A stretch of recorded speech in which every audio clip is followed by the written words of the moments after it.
Sebelum melanjutkan, jangan lupa subscribe dulu, terima kasih. Bab 39, para suster bertengkar soal Tuan Stele. Itu hanya jam tangan Richard Mille dan beberapa lukisan antik di ruang bawah tanah rumah keluarga Camden.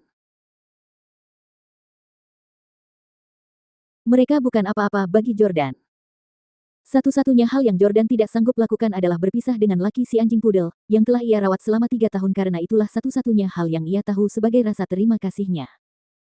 Setelah Jordan pergi, Salvatore dan bawahannya meninggalkan villa dalam keadaan berantakan. Begitu Salvatore masuk ke dalam mobil, Drew bergegas menghampirinya. Drew berterima kasih kepada Salvatore karena menutup mulutnya rapat-rapat dan tidak memperlihatkannya bahkan saat dia baru saja dipukuli. Salvatore, kamu baik-baik saja? Tanya Drew dengan ekspresi malu. Salvatore menjadi marah ketika melihat Drew.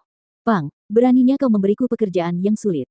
Kau harus memberiku $150.000 lagi dan mengganti biaya pengobatan bawahanku. Drew berkata, uang bukan masalah, asalkan kamu bisa memberi Jordan Stele pelajaran yang berat. Salvatore, apakah kamu akan membunuhnya? Salvatore melambaikan tangannya dan berkata, baiklah, aku akan mengurus ini untukmu. Aku sedang terburu-buru. Aku harus pergi sekarang. Salvatore melaju cepat dalam kendaraan niaga. Setelah meninggalkan lingkungan villa, Salvatore meludahkan air liurnya keluar jendela. Sialan, Drew Camden benar-benar bodoh.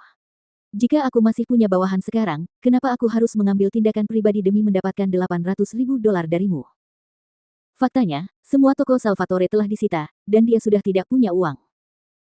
Namun, Salvatore bertekad membalas dendam setelah dipermalukan di depan umum dan jarinya dipatahkan oleh Jordan. Pesankan saya tiket ke Thailand segera. Salvatore akan pergi mencari Pablo. Jordan kembali ke kantor dan mengadakan rapat di ruang konferensi yang hanya dapat dihadiri oleh para eksekutif manajemen puncak. Pertemuan itu terutama dimaksudkan untuk berdiskusi guna memutuskan apakah mereka akan berinvestasi dalam proyek hunian pribadi kelas atas milik keluarga Camden atau tidak. Para eksekutif manajemen puncak, termasuk Victoria, pada dasarnya setuju untuk menginvestasikan $11 juta ke dalam proyek tersebut. Pertama, karena jumlah uang yang dikeluarkan perusahaan tidak terlalu besar. Kedua, karena proyek ini menjanjikan dengan prospek yang bagus. Mereka yakin bahwa setelah hunian ini dibangun, pasti akan menarik minat keluarga-keluarga papan atas di Orlando dan kota-kota lainnya. S Corporation juga berencana untuk menambahkan klausul dalam kontrak penjualan yang menyatakan bahwa syarat untuk membeli salah satu hunian tersebut adalah melakukan kerjasama bisnis dengan S Corporation. S Corporation memiliki banyak bisnis, banyak di antaranya tidak memiliki banyak daya saing. Oleh karena itu, jika mereka bisa mendapatkan bantuan dari bisnis keluarga papan atas tersebut, itu pasti akan menjadi peningkatan yang signifikan. Dengan demikian, proyek ini tidak saja menguntungkan keluarga Camden, tetapi juga menguntungkan kepentingan S Corporation. Karena Jordan adalah orang yang mengusulkan proyek tersebut, ia tidak perlu memveto idenya sendiri. Jordan duduk di kursi presiden di ruang konferensi. Baiklah, karena semua orang setuju, mari kita mulai bekerja sama secara resmi dengan Landmark Realty mulai sekarang. Victoria, beritahu keluarga Camden. Beritahu Landmark Realty untuk mengirim seseorang dan memberi saya penjelasan terperinci tentang proyek ini. Saya ingin memeriksa mereka dan melihat seberapa siap mereka. Ya, saya akan memberitahu mereka sekarang juga, kata Victoria. Setelah pertemuan berakhir, Victoria segera menelepon Herman. Sampai saat ini, keluarga Camden masih berada di villa dan berdiskusi apakah Tuan Camden Senior telah memaksa Hailey untuk menikahi Jordan karena kemampuan bela dirinya yang luar biasa. Herman sangat gembira saat mengangkat telepon Victoria. Bu, Nona Clarke baru saja menelepon saya untuk memberitahu bahwa Presiden S Corporation telah setuju untuk menginvestasikan $11 juta dalam proyek kita. Namun, saya harus menemuinya secara langsung untuk membahas proyek tersebut dan menunjukkan seberapa siapnya kita. Nyonya Camden yang sudah tua juga sangat gembira.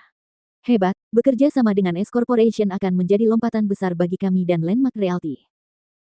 Herman, kamu harus tampil dengan baik dan meninggalkan kesan yang baik pada Tuan Stele agar kita bisa terus bekerja sama dengan mereka di masa depan. Herman berkata, ya, saya pasti akan tampil baik di hadapan Tuan Stele. Ellie berbisik, ayah, lihatlah Tuan Stele lebih dekat. Kudengar dia muda dan tampan, tidak seperti kebanyakan presiden perusahaan mapan. Melihat betapa gembiranya Ellie, Hailey tahu bahwa Ellie pasti menaruh dendam padanya. Ellie, tidak peduli seberapa tampannya Tuan Stele, dia sudah punya pasangan. Apakah kau lupa bahwa Nona Clarke dan Tuan Stele adalah sepasang kekasih? Ellie memutar matanya dan berkata, apa hubungannya itu denganmu? Mereka hanya sepasang kekasih. Mereka belum menikah. Lagi pula, aku lebih muda dari Victoria Clarke, dan tubuhku juga lebih bagus. Kenapa aku tidak bisa merebut Tuan Stele darinya? Drew menimpali untuk membela adiknya. Tepat sekali, aku juga mendukung Ele. Hailey, ku dengar Victoria Clarke menamparmu, jadi kamu harus mendukung Ele sekarang karena dia ingin merebut pacarnya. Bahkan Nyonya Camden pun mengangguk tanda setuju. Ele benar. Lelaki yang cerdas itu langka di dunia ini, dan kau harus merebut apa yang kau inginkan. Ele, pergilah bersama ayahmu untuk menemui Tuan Stele di S Corporation. Ah, benarkah? Terima kasih, Nenek. Nenek memang yang terbaik. Ele melompat kegirangan dan mematuk wajah keriput Nyonya Tua Camden. Benediktus dan keluarganya tampak sangat tidak senang. Hailey jelas-jelas orang yang mengusulkan ide hunian pribadi kelas atas. Namun, Herman ditunjuk sebagai penanggung jawab. Hailey berkata dengan marah, aku juga ingin pergi. Sylvie buru-buru membela putrinya. Ya, biarkan Hailey pergi juga. Selain kompetensinya, Hailey adalah gadis tercantik di kota ini. Lagi pula, dia sekarang sudah bercerai, dan dia ditampar oleh si jalang Victoria Clarke. Aku mendukung gagasan agar Hailey merebut Tuan Stele dari Victoria Clarke. Ele mencibir dan berkata dengan nada mencemooh, tolong lihat ke cermin ya. Kenapa Tuan Stele mau menikahi wanita yang sudah bercerai? Nyonya Camden yang sudah tua juga membela Ele. Ele benar. Hailey mungkin lebih cantik, tetapi aku berencana untuk membantu Ele bersama Tuan Stele. Hailey, sebaiknya kau puas dengan Tyler Collins itu. Saat dia mengkhianati suaminya, Hailey bangga telah menemukan pria seperti Tyler yang cocok dengannya. Akan tetapi, jika dibandingkan dengan Tuan Stele, Tyler tampaknya lebih rendah kemampuannya. Tak lama kemudian, Herman dan putrinya, Ele, tiba di S Corporation bersama-sama. Karena Jordan sedang bertemu klien lain pada saat itu, dia menyuruh Ashley untuk mengatur agar mereka menunggu di ruang rapat dan memerintahkannya untuk tidak menyajikan minuman apapun.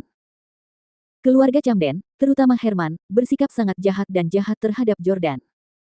Karena mereka telah tiba di wilayah Yordania, dia pasti tidak akan melayani mereka dengan keramahan yang baik. Di ruang rapat, Ele mengenakan gaun ketat yang menonjolkan bentuk tubuhnya sekaligus membuatnya tampak anggun, mempesona, dan menarik bagi pria. Namun, Ele tampak tidak senang dengan gaun itu dan bertanya, ayah, mengapa ayah menyuruhku mengenakan gaun ini? Gaun itu mungkin memperlihatkan lekuk tubuhku, tetapi menutupi bagian tubuhku yang lain. Tidakkah ayah tahu betapa indahnya bentuk tubuhku?